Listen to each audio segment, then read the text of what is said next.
Sim? Sim, com você. Tudo bem também, graças a Deus. Até ontem, quando eu havia olhado, vi que alguns de vocês já haviam feito a prova. Gostei que a maioria de vocês está sabendo aproveitar a questão de pegar a maior nota. Tudo bem, Gustavo, graças a Deus. De aproveitar a maior nota, então isso me deixa satisfeita, mas também me deixa entristecida, porque a gente tem outras pessoas que não souberam aproveitar isso e que também não estão nem um pingo interessados. Dito isso, a gente também fez um panorama geral com relação às trilhas, né, que vocês fazem. E aí a gente percebe algumas coisas que elas acabam deixando a gente preocupada, né, nessa altura do campeonato, ainda mais, porque a gente, infelizmente, tem algumas pessoas que elas não fazem trilhas, elas não fazem nada, elas não participam das aulas, elas não, enfim, né, não demonstram aí a que vieram. E aí a gente, enquanto professor, fica numa situação, né, mais preocupante, porque a gente não tem aí subsídios para poder, né, ajudar esse aluno a resolver algumas questões. Então, eu vou até aqui mostrar uma coisa para vocês. E você é a princesa que eu quis coroar.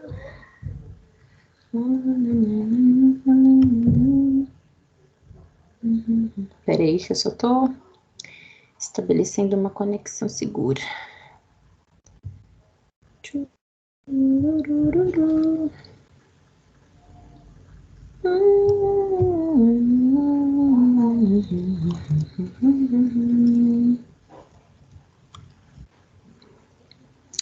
Deixa eu pôr aqui para compartilhar.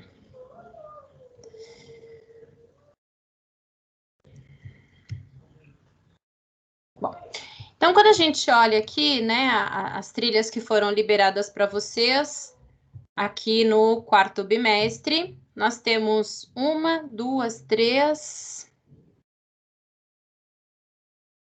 Deixa eu subir.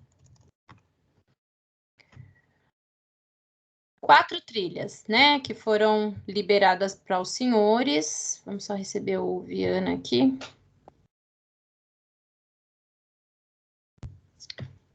E aí, quando a gente olha o A, a gente tem esse panorama. Tem pessoas que entram para fazer as trilhas só para dizer que entrou, que fez, e eu tenho pessoas que entram e fazem as trilhas de maneira decente.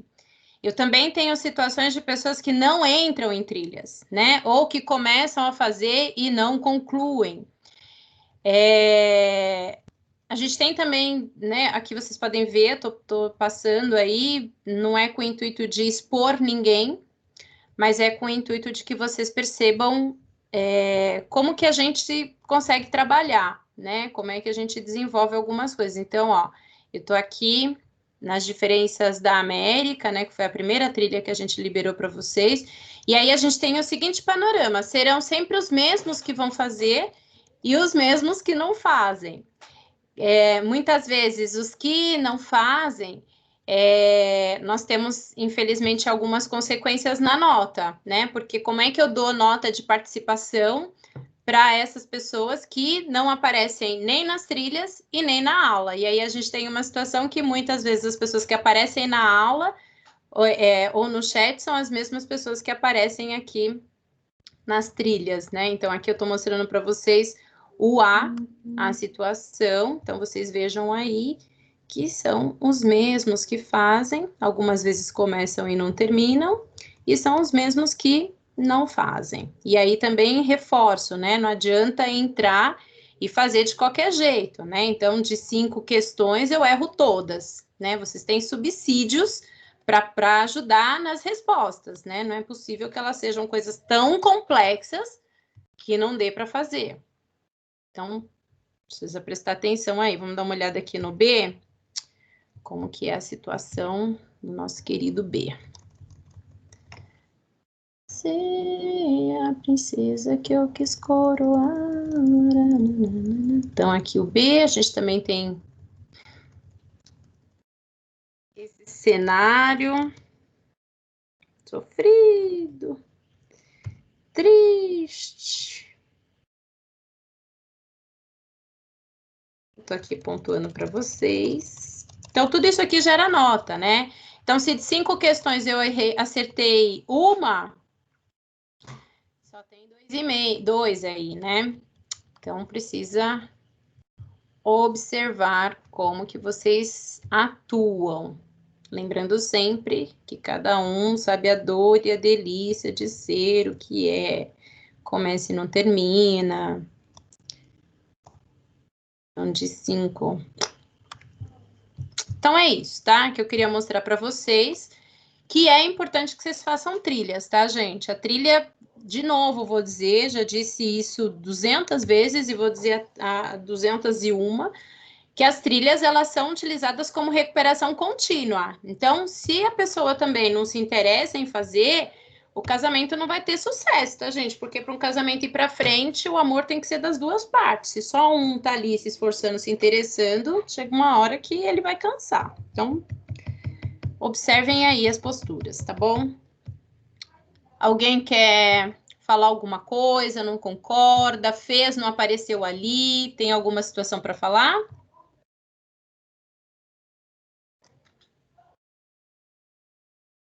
A Sara que mandou no chat pra voltar na do 8º A.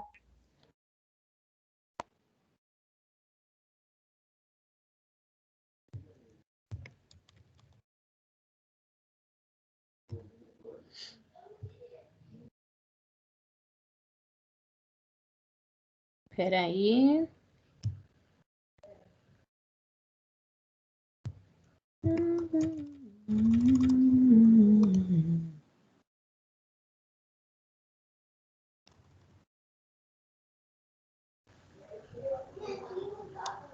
Ela quer ver todas as trilhas? Fala aí para mim que eu não tô no chat. Vamos ver o que ela coloca aqui.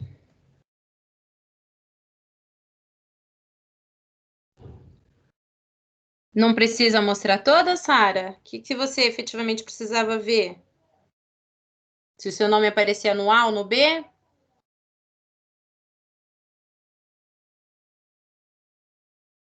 Tá. Precisa ver mais alguma coisa aqui para eu te mostrar ou tá tranquilo, tá esclarecido? Tá. Qualquer coisa você fala aí. Então, você viu que você tá no A, tá? Aparece 2 vezes você lá no B, mas você tá no A. E mesmo se você não aparecesse para mim no A, eu ia localizar você lá no B, tá? Então, às vezes, quando tem essas trocas, não é alterado no sistema, mas mesmo assim a gente consegue rastrear o aluno, tá? Então, fique tranquila. Bom, feito isso, 8º ano, nós vamos, então, dar prosseguimento à nossa correção da apostila, aliás, do caderno de atividades. Nós paramos na página 21, é isso? E eu não me lembro se nós fizemos... Sim, fizemos. Acho que é a 4 que a gente tem que fazer, é isso? Dá uma olhada para mim, por favor, não me lembro mais.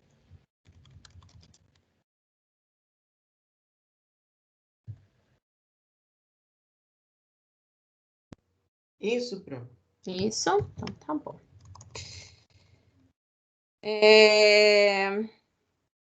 4. Deixa eu só abrir aqui para a gente poder ver esses carinhas aí. 22.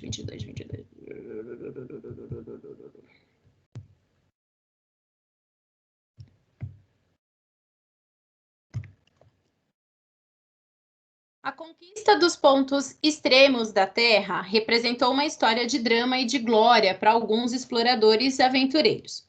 A conquista do Polo Sul, no centro do continente antártico, ao final de 1911, foi um exemplo marcante. Então, a gente tem 2 grupos, né, de exploradores, um que era da Noruega, da equipe do Amundsen, Essa equipe, ela consegue chegar, ela consegue demarcar território, e a gente tem uma outra equipe que era da Inglaterra, que era controlada aí pelo Scott, e essa equipe da Inglaterra não teve sucesso, né? Infelizmente, não houve um planejamento adequado, faltou suprimentos, eles demoraram mais tempo para chegar, e acabaram, infelizmente, perecendo, né? Todos eles acabaram morrendo e não conseguiram aí, então, atingir o seu propósito. Quem tá aqui?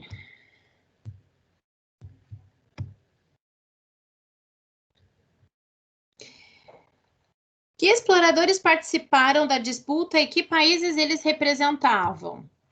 Alguém fez? Era o Ronald e o Scott, que era um da Noruega e outro da Inglaterra. Isso mesmo. Então, a gente tem o Roald Amundsen, que era da Noruega, e a gente tem o Robert F. Scott, que era da Inglaterra. Quem chegou primeiro ao Polo Sul geográfico? A equipe norueguesa. A equipe norueguesa. E como se encerraram as expedições pioneiras ao Polo Sul? A equipe de Scott morreu enquanto a outra equipe voltou para a Noruega, sendo recebidos como, entre aspas, heróis. Muito bom, Heitor. Isso mesmo. Precisa pôr no chat, gente, a resposta ou dá para vocês pegarem aí?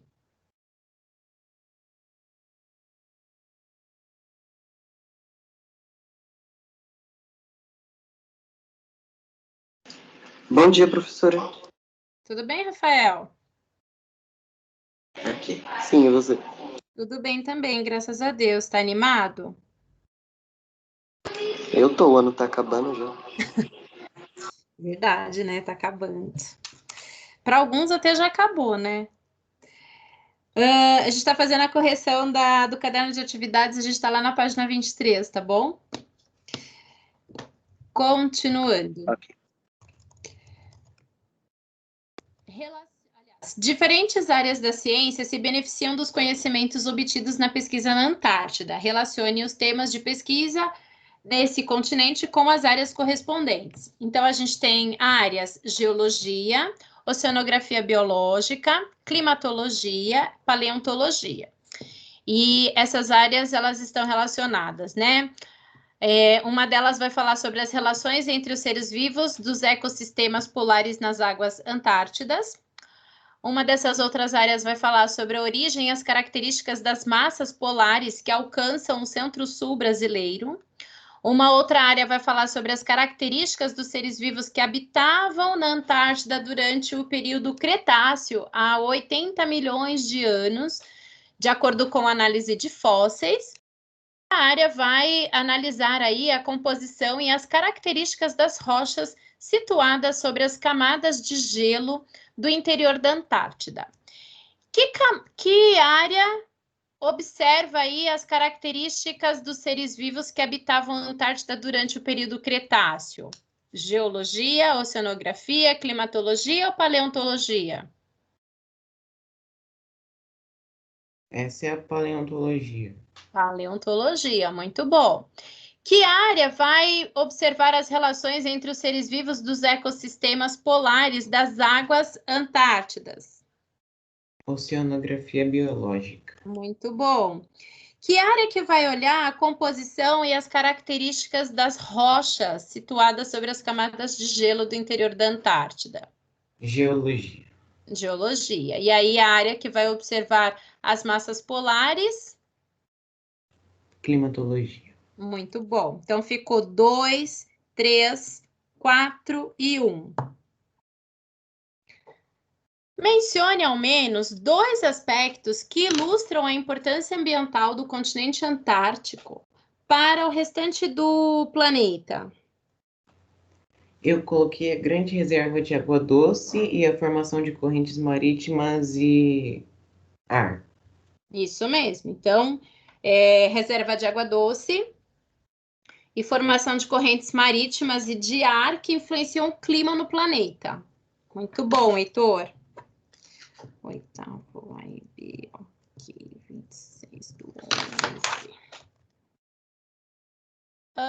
Analise o mapa da Antártica. Então, a gente tem aqui um mapa que mostra aí para a gente uma divisão de onde ficam, né, as estações de pesquisas e os respectivos países, né? E aí a gente tem, então, Noruega, a Austrália, a França, a Nova Zelândia, o Chile, nas áreas em amarelo, Argentina. Falar em Argentina, o que vocês acharam da morte do Maradona? Vocês acompanhavam o Maradona? Eu conheci ele só ontem. Ontem é mesmo, Heitor. Você não é ligado ao futebol? Não. Entendi. Então tá bom, a gente sente muito, né, a morte de umas pessoas. Então a gente tem aí o Chile, o Reino Unido e a Argentina, e a gente tem aí as áreas onde nós vamos ter as bases de pesquisas de cada um desses países. A presença do Brasil na Antártida, a partir de 1982, não se restringe ao desenvolvimento de pesquisas científicas. O motivo que determina a divisão territorial desse mapa explica outro aspecto que desperta interesse do Brasil no continente gelado. Qual que é esse motivo? Eu coloquei participar das decisões sobre o futuro da Antártica. Isso mesmo. Então, quando você tem uma base, né, científica nesse território, e participar aí desses acordos, né, isso lhe dá a condição de você votar nas decisões que são tomadas.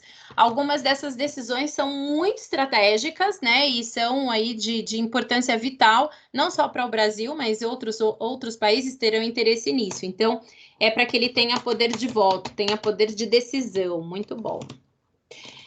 Que elemento geográfico é utilizado como referência na demarcação dos limites dos territórios reivindicados pelos países, conforme o mapa do Tratado Antártico?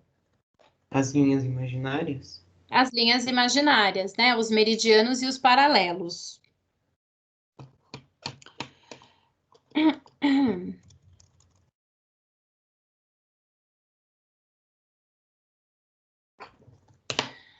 O aumento da temperatura atmosférica, conhecida como aquecimento global, e o aumento do degelo no Ártico acarretam uma série de preocupações aos ambientalistas. Entre elas está a abertura de vias de navegação do Oceano Ártico, como a passagem noroeste que conecta o Atlântico ao Pacífico, costeando as ilhas canadenses do Ártico.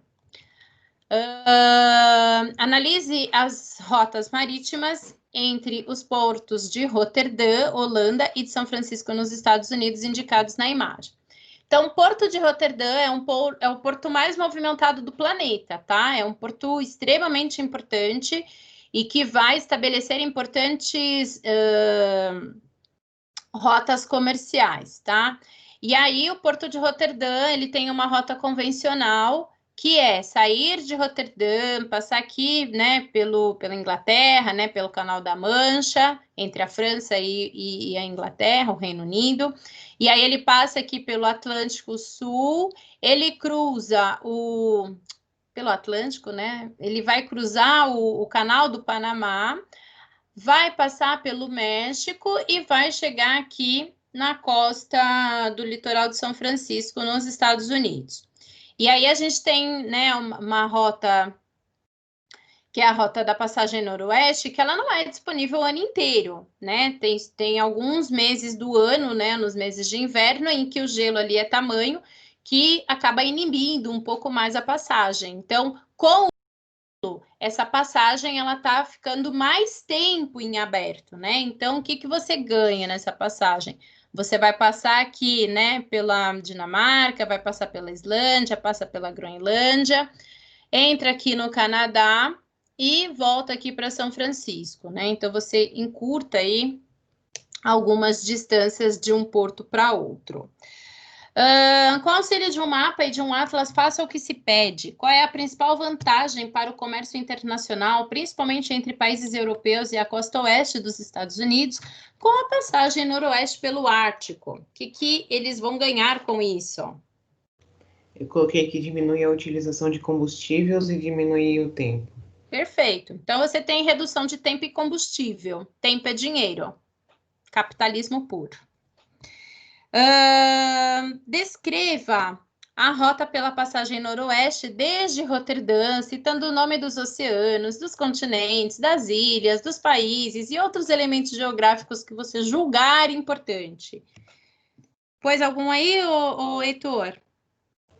Essa eu não fiz, Pro. Então tá. Então ele vai, né, quando ele sai, ele tá falando para a gente fazer pela passagem noroeste, então ele vai sair aqui de Roterdã, ele vai passar pelo Mar do Norte, aí ele vai passar pela Islândia, que é uma ilha,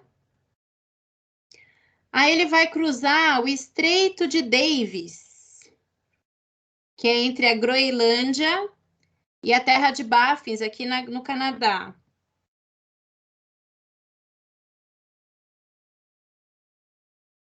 Aí ele vai passar a costa norte do Canadá, atravessa o Estreito de Bering, que divide a Ásia da América.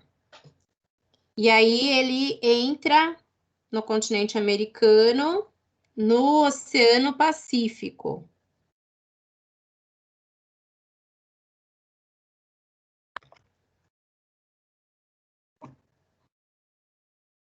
Ok? Uhum. Descreva a rota de passagem. Cadê? Descreva a rota convencional mais utilizada entre as duas cidades, partindo de Roterdã. Cite os nomes dos oceanos. Não, isso a gente já fez, não. Cite o nome dos oceanos, dos continentes. Nananana. Então, na rota convencional, ele sai do porto de Roterdã, lá nos Países Baixos. Ele vai atravessar o Canal da Mancha, que fica entre a França e o Reino Unido, né, Inglaterra.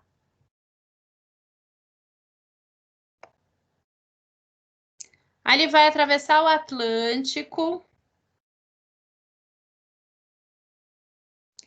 Ele entra aqui no Mar do Caribe. Cruza o Canal do Panamá. Vai costeando, né, aqui pelo Pacífico, os países da América Central. Passa pelo México. E chega aí nos Estados Unidos, na costa oeste dos Estados Unidos.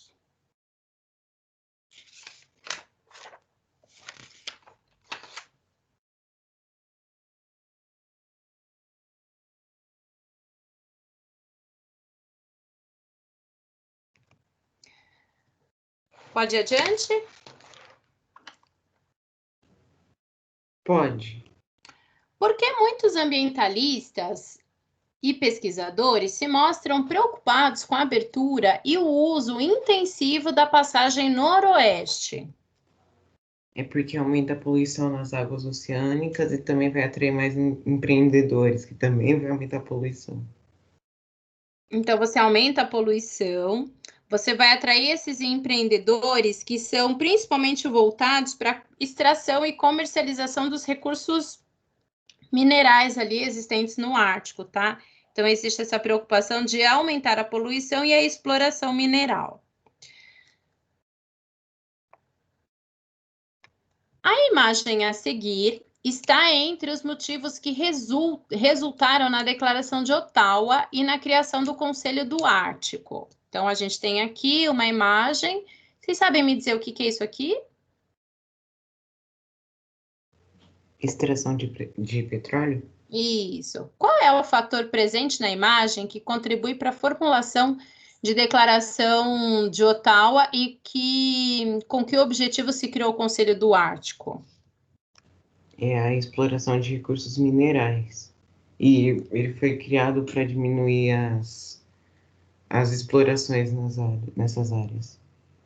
Então, o Conselho do Ártico ele foi criado, né, para proteger essas áreas. E aí você tem nessa foto, por exemplo, a imagem aí de uma base, né, onde tem uma estação de extração de petróleo. Então, isso tudo acaba comprometendo essa declaração, essa formulação da Declaração de Ottawa.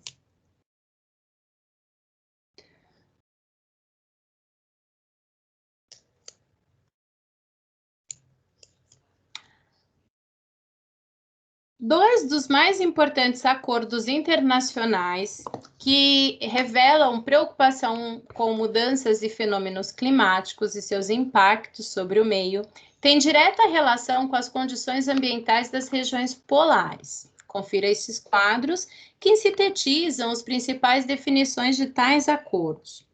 Então, a gente tem o Protocolo de Montreal, feito em 1987, onde a principal decisão foi a substituição de substâncias responsáveis pela destruição da camada de ozônio.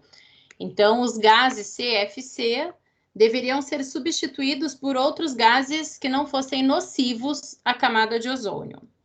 Aí a gente tem o Protocolo de Kyoto, que a principal decisão é que os países trabalhem para diminuir a emissão de gases causadores do efeito estufa. Porque áreas polares, né, Ártico e Antártica, estão diretamente relacionadas a essas decisões da política ambiental internacional? Essa eu coloquei a mesma resposta que eu coloquei uma questão na apostila. Eu coloquei pela descoberta e expansão do buraco na camada de ozônio na década de 1980 e pelos efeitos do aquecimento global, sendo observado na região pelo derretimento das superfícies de gelo. Sendo assim, o Ártico e a Antártica passaram a ser parâmetros para os efeitos de mudança climática. Exatamente, Heitor. Então, quando a gente fala, né, do buraco na camada de ozônio, significa que se tem um buraco numa área que serve como uma barreira, os raios solares ali, né, os raios UVA, eles estão emitindo maior radioatividade nessa região, né? Portanto, mais calor, mais energia nessa região. Você não tem o bloqueio. Os gases do efeito estufa, a gente já sabe que quanto mais gases do efeito estufa nós lançamos na atmosfera, maior é o aumento da temperatura. E aí a gente está percebendo que as regiões polares, elas têm aumentado a sua temperatura mais do que em outras áreas do planeta. Então, isso tudo acaba gerando uma preocupação muito grande nessa área, porque a gente já percebeu, os cientistas perceberam que essas áreas, né, polares, elas são muito mais sensíveis às alterações climáticas, elas são muito mais vulneráveis. Então, se a gente continuar utilizando os gases, né, que destroem a camada de ozônio, a gente vai tirar cada vez mais essa proteção.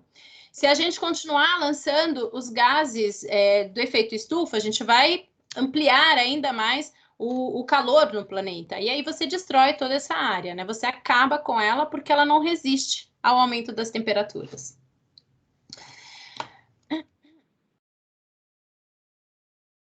As imagens a seguir correspondem a dois biomas das regiões polares, a tundra e o deserto glacial.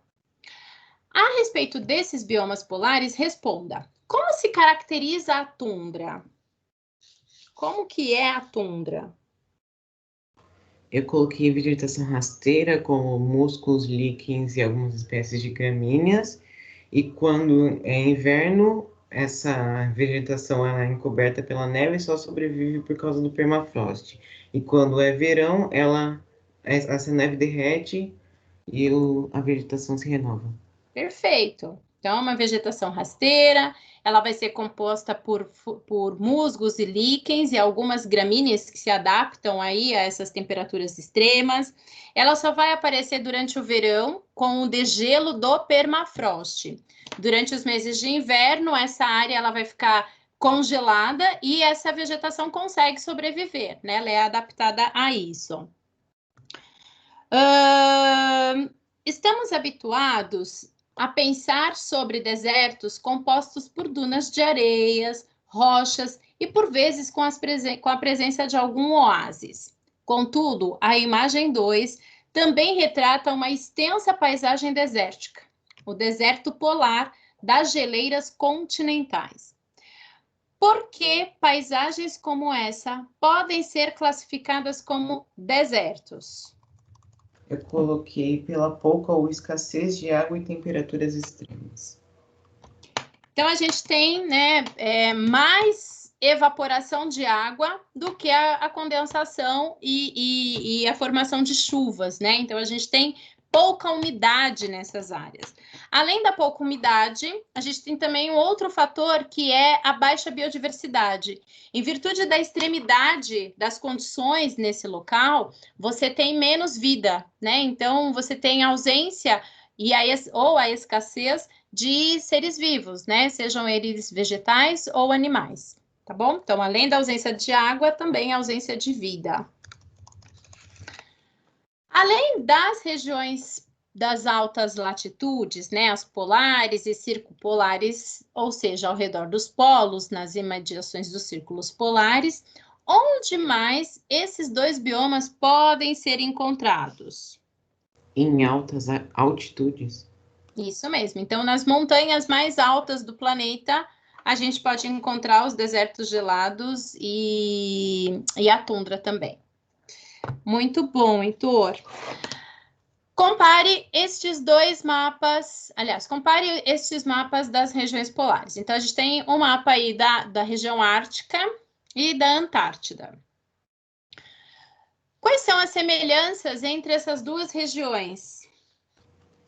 Presença de geleiras e icebergs, temperaturas negativas ao longo do ano, e também tem a iluminação solar, que é muito baixa nas duas regiões. Isso mesmo. Então, a gente tem uma variação aí, né, da iluminação solar. Então, durante o inverno, você não tem iluminação, né, nos polos.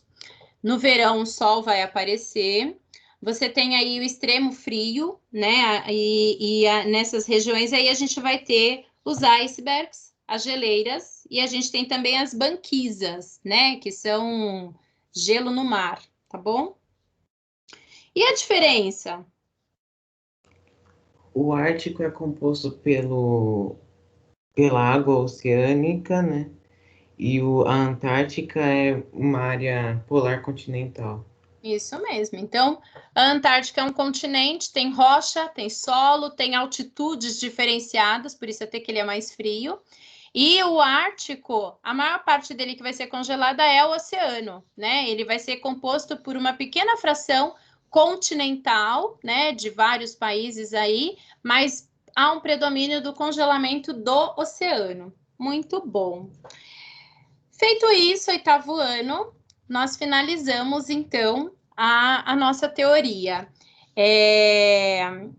E aqui eu não posso deixar de falar, né, que a gente sabe que alguns de vocês estão fazendo o caderno de atividades, estão colocando ali as respostas, outros, infelizmente, se nós pegarmos o caderno, ele tá limpinho, novinho, tá até cheirando, né, coisa que nunca foi usada. É uma pena, né, porque quando a gente compra alguma coisa, a gente compra para usar. E quando a gente não usa, a gente está gerando um impacto ambiental negativo, né? A gente, para produzir essa apostila, foram utilizados recursos naturais, minerais, vegetais, e esses recursos geraram poluição atmosférica. E quando a gente não usa, a gente está contribuindo, infelizmente, de maneira negativa para aumentar o aquecimento global. Dito isso, eu vou passar um videozinho para vocês. Na verdade, ele é um videozão, né? Que é sobre uma expedição que aconteceu, que estava projetada para acontecer no Ártico. E ela conta um pouquinho, ela reforça um pouquinho mais de tudo aquilo que a gente já relatou aqui para vocês, tá? É um vídeo que está no Matéria de Capa, que é um programa que eu sou suspeita, assim, porque eu gosto muito, acho que ele traz muita coisa. Mas deixa eu pegar aqui para a gente poder mostrar para vocês.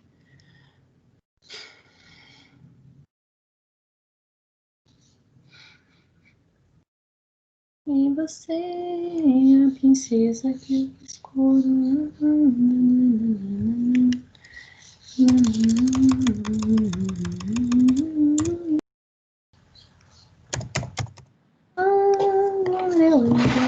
Peraí, gente, tá carregando aqui.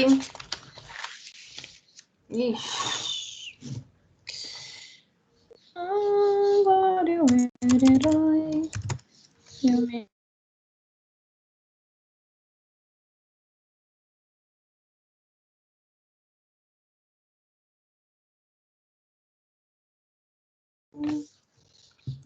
E você... Estão me ouvindo, gente? Tô ouvindo, professor. Ah. Que aqui, quando cai aqui a minha internet, aparece para vocês um barulho assim, tipo um sonar procurando um lugar ou não? Acontece quando não cai a internet para nós, mas as outras pessoas não conseguem escutar. Então tá. Deixa eu pôr aqui para compartilhar.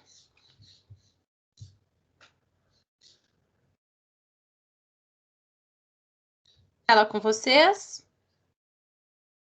Sim.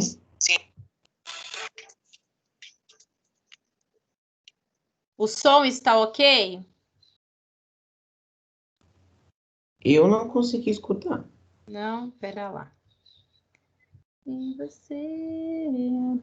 Porque a pessoa não coloca aqui, né? Que é para compartilhar com som. Óbvio que não vai escutar. E você é a princesa que eu quis coroar. O som está ok? Agora eu consegui escutar. Agora sim. A imagem está ok? Também. Então hoje vocês me pagam por tudo que vocês não fizerem. Então assim, agora vocês vão assistir o videozinho aí, tá bom? É rapidinho, a gente vai pausas para comentar alguma coisa, tá? Ai, essa música horrível, não sei da cabeça da gente, é hoje. Olá! A maior expedição científica para estudo do Ártico Central já está em andamento. Durante um ano, centenas de cientistas vão se revezar a bordo do navio alemão Polarstern para descobrir até que ponto as mudanças climáticas estão transformando o topo do planeta e provocando alterações que vão afetar a população de todo o globo. Para realizar esta tarefa, os cientistas vão enfrentar inúmeros desafios, que vão do clima à política e até os ursos. Nesta edição do Matéria de Capa, você vai ver ainda quais foram os primeiros exploradores a chegar aos polos e as polêmicas envolvendo as conquistas. Fique com a gente, estamos só começando.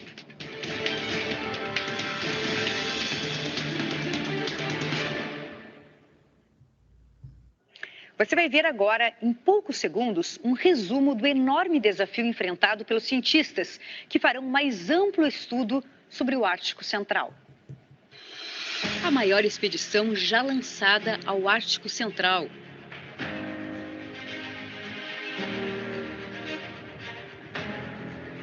Além do dia e da noite. Muito longe da civilização. Congelado no mar de gelo por um ano inteiro.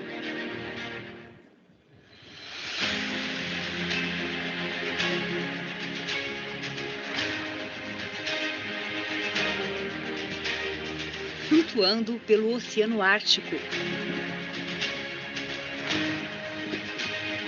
O gelo estabelece o curso.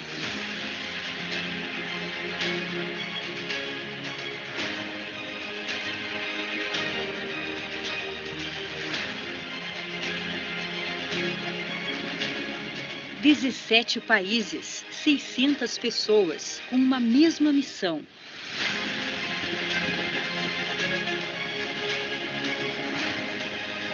Enormes desafios logísticos. Uma rede de campos de pesquisa. Informações essenciais para várias gerações. Um marco histórico na pesquisa do clima. Para responder a questões decisivas para nosso futuro. A maior expedição ao Ártico Central.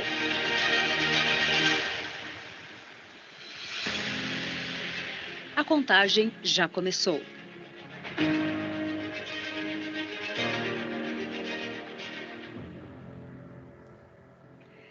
sob temperaturas de até 40 graus negativos, enfrentando o perigo de ataques de ursos e até territórios proibidos, onde terão que desligar os aparelhos de pesquisa. Assim será a missão ao centro do Ártico.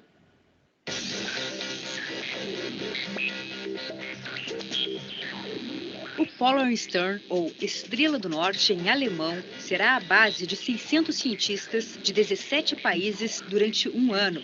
Nesse período, eles vão desenvolver o maior projeto de pesquisa na região central do Ártico. O objetivo é estudar a camada de gelo, as alterações na biologia e no ecossistema da região, provocadas pelas mudanças climáticas. Os dados vão permitir aos cientistas determinar até que ponto o aquecimento global está transformando o meio ambiente no Ártico e quais são as consequências para o planeta nas próximas décadas. O que também torna esse projeto único é que, durante meses no inverno ártico, o navio ficará bloqueado no gelo e os tripulantes, marinheiros e cientistas não poderão deixar o local. Antes de instalar o acampamento fora do navio, é preciso verificar a profundidade do gelo para confirmar se a camada é alta o suficiente para suportar o peso dos equipamentos. O nome da expedição é Mosaic, sigla em inglês para Observatório Multidisciplinar Flutuante para Estudo do Clima no Ártico. Matthew Shoup, um dos coordenadores da expedição, explica que há muitas certezas e incertezas. O que sabemos é que vamos ter que circular pelo Ártico com uma enorme quantidade de instrumentos. Mais do que qualquer outra expedição já realizada, sabemos também que muitas pesquisas serão feitas pela primeira vez. Por exemplo, análises das nuvens no inverno do Ártico. O que não sabemos está relacionado basicamente com as condições a serem enfrentadas. Ficaremos à mercê das formações de gelo no mar. Isso inclui o desafio de encontrar o local perfeito para ancorar. Estabelecidas as bases, é preciso mapear os pontos para pouso e decolagem dos aviões de pesquisa e reabastecimento. Todos os preparativos têm que ser feitos antes da chegada do inverno no polo. Depois, serão meses de escuridão total. Nesse período, apenas 100 cientistas vão permanecer a bordo, quando o Polar Stern ficará praticamente à deriva, dependendo de eventuais aberturas na camada de gelo. No acampamento, são inúmeras as tarefas. Equipamentos operados por controle remoto vasculham o fundo do oceano, recolhem amostras e enviam imagens para os computadores de bordo. Balões dirigíveis vão flutuar numa altura de 2 quilômetros sobre o acampamento para análise da atmosfera. Uma rede de comunicação espalhada num raio de 50 quilômetros ao redor do navio e equipada com sensores remotos vai receber todos os dados recolhidos. Com o avanço das pesquisas, os cientistas poderão descobrir o real impacto das mudanças climáticas que estão destruindo a camada de gelo e afetando todo o ecossistema local, incluindo a fauna. Quando a missão estiver se aproximando do fim, no segundo semestre do próximo ano, o navio deverá se deslocar lentamente em direção ao sul, rumo à Groenlândia. A viagem terminará em outubro de 2020.